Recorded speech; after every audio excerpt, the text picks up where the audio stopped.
But let's bring this now down to something very close to each one of us, our own physical life. Where did it come from? Well, my friends, at some point in history, there was an egg cell from our mother and a sperm cell from our father that came together in union at conception. And as a result of the joining of those two cells, a new life started to form in mother's tummy. Now that new life forming in mother's tummy needed something to nourish it, something to grow on. So what was God's plan for the nourishment of that new life in mother's tummy? Mother was to eat the food and digest the food, and the nutrients were to pass into her blood system and flow to her 100 trillion cells as fuel and nourishment. But now there's a little one growing in her tummy that also needs nourishment, so an umbilical cord is attached to mother's blood system on one end and to the little one on the other end. And as mother eats the food and digests the foods, the nutrients not only pass through her blood system to nourish her physical body, but through the umbilical cord starts nourishing that little one. And it starts to grow and grow and grow and grow until at about 9 months of age, it's fully developed and ready to be introduced into this world. But my friends, when it is introduced, something's still attached. What's it called? The umbilical cord. What has been the purpose of that umbilical cord for the previous 9 months? It's been the life support system for that little one. But what's one of the first things we do after that little one is born? We cut or sever the umbilical cord, don't we? What have we just cut? The life support system for that little one. So what is God's plan for the nourishment of that little one at this point? Mother eats the food and digests the food, and the nutrients pass through her blood system. And as the blood passes through the breasts in the mammary glands, red corpuscles are removed. Antibodies and all kinds of wonderful goodies are added. And that white milk coming out of mother's breast is literally a blood transfusion. Whew. This is exciting. So now, what happens? Well, instinctively, the mother, and I believe this instinct comes from God, by the way, instinctively the mother takes that little one and places it upon her breast. Instinctively, that little one starts suckling that milk coming from mother's breast.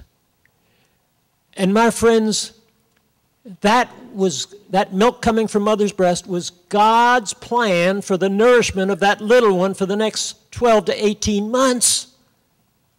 But man thinks he knows more than God. And so rather than placing the child at mother's breast, what do many do today that have a little one? They go to the store and they buy a can of formula.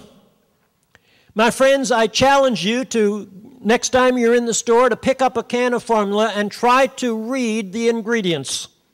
You can't even pronounce half the words on it. And anything that comes in a container of any kind is dead. It's devoid of any life force.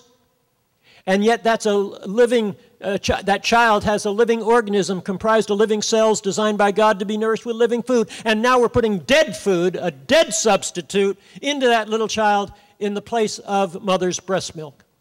Or maybe we give it soy milk, or maybe we give it pasteurized cow milk.